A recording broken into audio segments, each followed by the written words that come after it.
और 10-15 मिनट की बात है, आटा ही खत्म हो गया।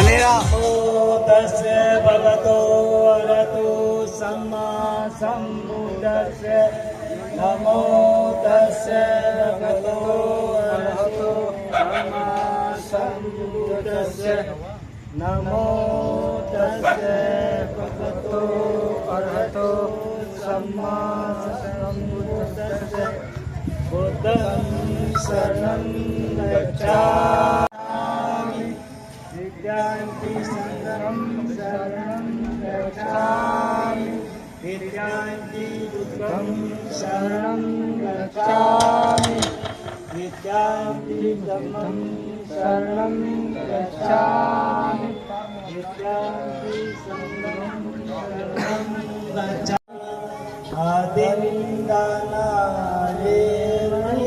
सिक्खापदं समादयामि कामेषु इच्छाचाराणि इच्छादियानि मुसवादानि सिक्खापदं धम्मं नमामि संघं नमामि। और आज भगवान बुद्ध की पूरे विश्व में आवश्यकता भी है। जैसे शांति का माहौल है, अभी आप देख रहे हैं यूक्रेन में, रूस में युद्ध चला, भारत और पाकिस्तान के बीच तनाव का माहौल चल रहा है। ऐसे में शांति व्यवस्था बनाए रखने की परम आवश्यकता है, जो भगवान बुद्ध का परम संदेश है।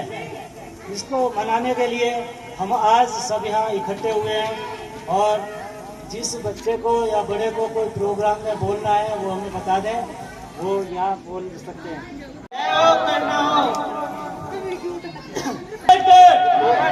Doctor B R Ambedkar, doctor B R Ambedkar, जब तक सूरज चांद रहेगा बाबा तेरा नाम रहेगा, जब तक सूरज चांद रहेगा बाबा तेरा नाम रहेगा, जब तक सूरज चांद रहेगा बाबा तेरा नाम रहेगा।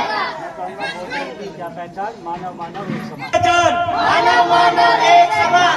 मानव बौद्ध धर्म की क्या पहचान? मानव मानव एक समान। बौद्ध धर्म की क्या पहचान? मानव मानव एक समान। लाओ लिस्ट दे दो। रेखा जी आई है? रेखा अभी नहीं है। ओ जैस नीतू उसके चोट लग रही है।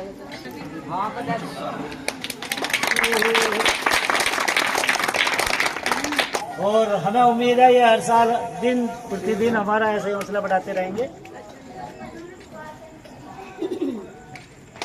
बना करो तो कोई नहीं कोई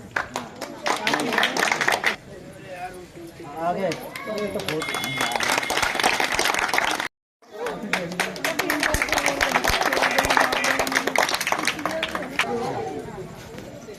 दीदी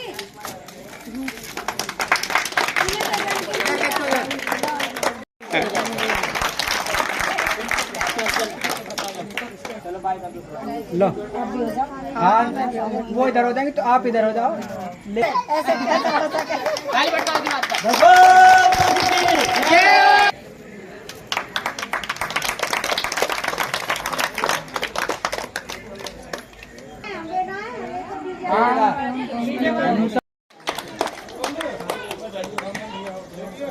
ठीक।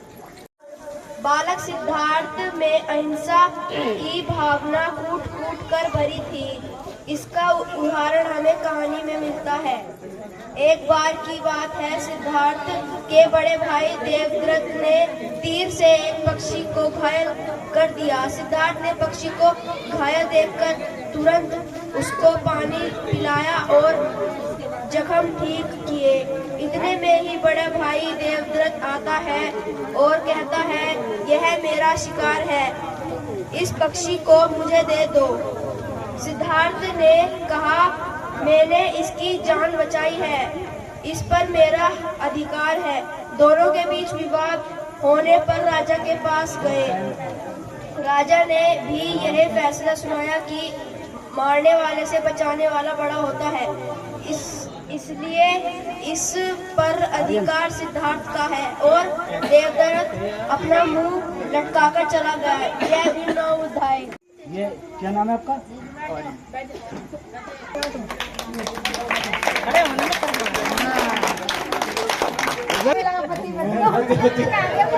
आजा भाई, पति पति आजा, बत्ती बत्ती देखो आगे को हो जाओ। अरे परे हाँ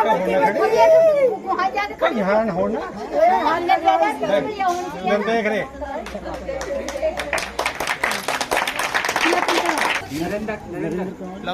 नरेंद्र कुमार जी, ग्राम सोंडा। ये बाबा साहब के मिशन में दिन रात लगे रहते हैं और हमारा हौसला अफजाई करते रहते हैं। एक मोमेंटो हम अपनी शोभा यात्रा के उपलक्ष्य में इनको भी दे रहे हैं, तो आए और ग्रहण करें। और हमारा ऐसे ही शोभा यात्रा में और यहाँ भी प्रोग्राम में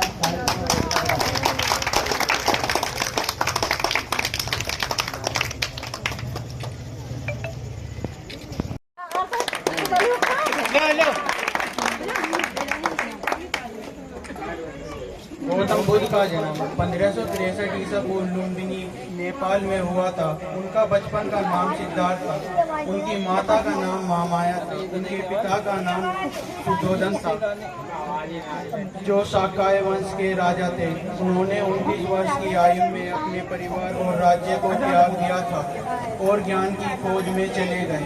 35 वर्ष की आयु में बोध गया में बोधि वृक्ष के नीचे उन्हें ज्ञान की प्राप्ति हुई। उन्होंने संसार में दुख और कष्टों का कारण समझाया और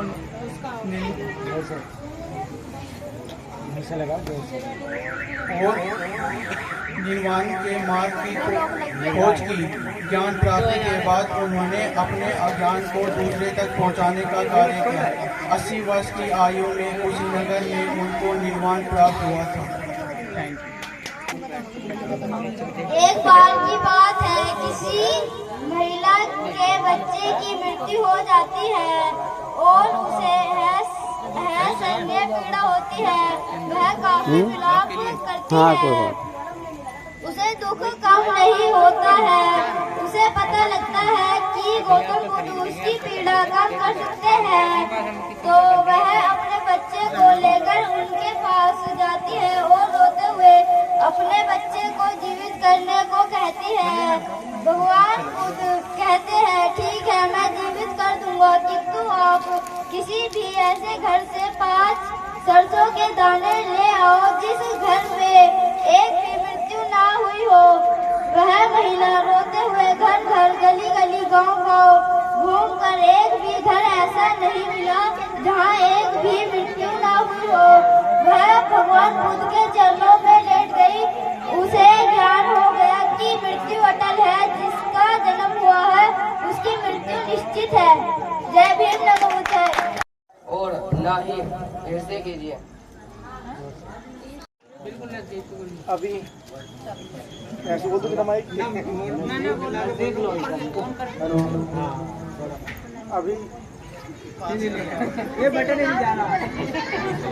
हेलो, थोड़ा ऊपर को करके पकड़ो आप। अभी हमारे जो है मास्टर जी ने जो है बहुत सारे लोगों को यहाँ पर गिफ्ट दिए। तो सबसे पहले मैं इसी क्रम में, अभी इनका कोई अपना स्वार्थ नहीं होता, लेकिन मैं एक छोटा सा गिफ्ट इनके लिए लेकर आया हूँ। ये हमारे पूरी जो कॉलोनी है निवासी, उनकी तरफ से है ये, कि ये जो इतना अच्छा काम कर रहे हैं, इतने लोग के जो है सम्मान करते हैं, तो कम से कम इनका सम्मान भी कहीं ना कहीं बनता है। क्योंकि हमारे हैं प्रमोद जी, सुनील हैं, मेरे साथ आएंगे और थोड़ा सा उनका सम्मान करेंगे। बिल्कुल, आ जाओ आ जाओ आ जाओ आ जाओ। ये गलत है, एक छोटे भाई भाई इधर को जाओ, थोड़ा घूम, आजल फोटो ले लियो, ऐसे घूम जाओ, ऐसे घूम जाओ, इधर आ जाओ जितने होता है। बस बस बस। वो भी है कि बुद्ध पूर्णिमा है, तो भगवान बुद्ध के बारे में जो मुझे जानकारी है मैं आपको बताना चाहता हूँ।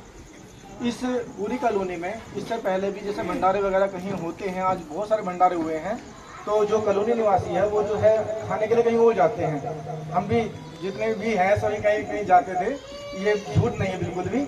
और कहीं ना कहीं उस पूरी सब्जी खाने के बाद बस अपने घर पे आके बस इतना तक ही सीमित था। और हमारे मोहल्ले के अंदर कभी ऐसा कैंटीन लगा, कभी इतने सारे इकट्ठे नहीं हुए लोग जो है, जो दूसरे मोहल्ले के भी हमारे यहाँ पर आए हैं। तो ये मास्टर जी का जो है एक प्रयास रहा कि इन्होंने अम्बेडकर जयंती से लेकर बुद्ध पूर्णिमा तक जो सेलिब्रेशन है वो इतने अच्छी तरीके से किया, बिना किसी स्वार्थ के और अपने दम पर बिल्कुल जो है। हालांकि उसमें जो है कुछ हमारे सहयोगी रहे, प्रमोद जी हैं, सुनील जी हैं, ये जितने भी पास पड़ोस वाले बच्चे हैं सारे बढ़ चढ़ के पूरी तरह से हिस्सा लेते हैं। इसके लिए मैं सभी को जो है धन्यवाद देता हूँ बार बार, ये बहुत अच्छी बात है।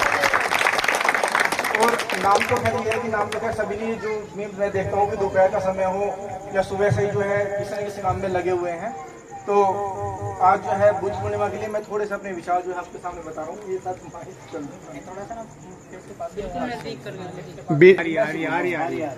देखो, एशिया जो महाद्वीप है वो विश्व का सबसे बड़ा महाद्वीप है। जो क्षेत्र है वो सबसे बड़ा जो महाद्वीप है वो कौन सा महाद्वीप है? एशिया।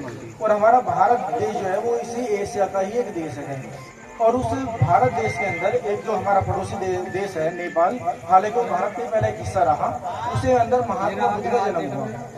और इनका महात्मा बुद्ध का जन्म हुआ वो था लुम्बिनी में।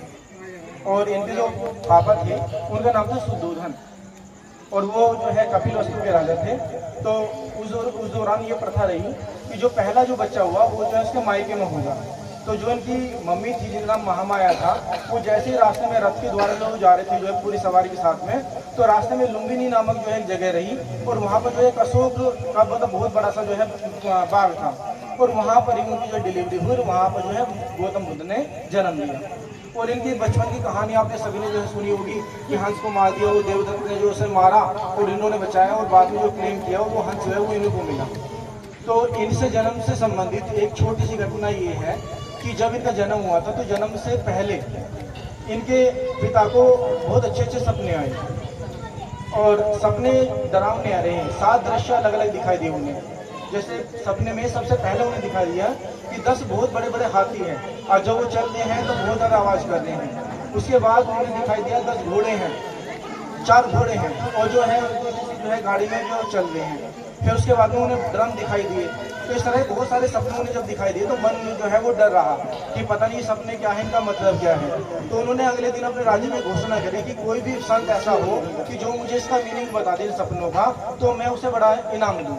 तो उसके बाद में एक संत उनके पास में आया और उन्होंने बताया कि राजेश, ये इस बात का संकेत है कि तुम्हारे यहाँ पर एक बहुत दिव्य आत्मा जन्म लेने वाली है। और उसके बाद वास्तव में हुआ ऐसी। तो जैसे इनका जन्म हुआ, जन्म से राजा जो बड़े खुश हुए। उनका जो नाम रखा है सिद्धार्थ। सिद्धार्थ का मतलब होता है जिसके आने से सारी इच्छाएं पूरी हो जाए, जिसके आने के बाद कुछ कमी ना रहे। क्योंकि जब जो है राजा के यहाँ पर इनका जन्म शादी के बहुत सालों के बाद हुआ, तो उसके बाद में जब इनका जन्म हुआ, जन्म के बाद राजा बड़ा खुश हुआ। तो जैसे ज्योतिषी को बुलाते हैं जन्म कुंडली बनाने के लिए, तो इन्हें जन्म कुंडली जब दिखाई गई इन्हें, तो इन्होंने इनके बताया कि या तो ये बहुत बड़ा राजा बनेगा कि पूरे देश पर जो है इनका, संसार पर इनका जो है शासन होगा, और या ये जो है संत बन जाएगा। तो राजा को बड़ी चिंता हुई। राजा चाहता था कि मेरा जो बेटा है वो राजा ही बने। तो उसने फिर क्या किया, उसने ये बैन किया कि इस बच्चे को किसी भी दुख से दूर रखेंगे और महल के बाहर जाने की परमिशन नहीं होगी। तो उन्होंने जो उसे हमेशा जो है महल के अंदर रखा। और सबसे अच्छी बात मतलब विचित्र बात है ये कि जैसे बच्चे स्कूल जाते हैं, सब कुछ सीखते हैं, इनके लिए कोई परमिशन नहीं थी कि ये जाएंगे वहाँ पर। और महल के अंदर ही सारे टीचर्स पढ़ाने के लिए आए, जो भी फैसिलिटी महल के अंदर है। फिर भी इनका मन किया कि मैं एक बार जो है मैं देख लूँ कि संसार कैसा है। तो चन्ना नाम में एक इनका सारथी था, जिन्हें ड्राइवर ऐसे बोल सकते हैं। तो एक बार उन्होंने कहा कि चन्ना मेरा मन है घूमने का। तो इनके पापा ने ये घोषणा कराई कि शहर के जितने भी बूढ़े बीमार जो देखने में बुरे लगते हो, वो जो है सबको एक बड़े से कमरे में बंद कर दो। और ऐसे हुआ कि सबको जो है बहुत बड़े से कमरे में बंद कर दिया। रियल में बिल्कुल ऐसा हुआ कि राजा ने घोषणा कराई कि जितने भी शहर के ऐसे बेकार लोग हैं जो देखने में बुरे लगे, वो घर के बाहर दिखाई न दे। और जब उन्हें घर के अंदर बड़ा वैसे रखा, कहीं ना कहीं से जैसे चले तो उन्हें देखा कि घर जो संसार बड़ा अच्छा रहा। लेकिन उसके बाद भी पता नहीं कहाँ से बूढ़ा जो है वहाँ कैसे निकल गया वहाँ से। अब वो अचानक उनके सामने आ गया, और उनके सामने आने के बाद उसने कहा, देखा कि ये क्या है। तो उसका बूढ़े की कमर मुड़ी हुई थी। मतलब बिल्कुल जैसे बुढ़ापे में होता है। तो उसके बाद उसने अपने साथी से पूछा चलना ये कौन है, तो उसने कहा कि ये इंसान है। तो उसने कहा इंसान ऐसे नहीं होते, इंसान तो मेरे जैसे होते हैं, तुम्हारे जैसे, जो बड़े सुंदर सुंदर लगते हैं। इससे तो कमर मुड़ी हुई है, झुर्रियाँ पड़ी हुई है। तो उसने कहा कि महाराज जब आप जो है बूढ़े हो जाओगे तो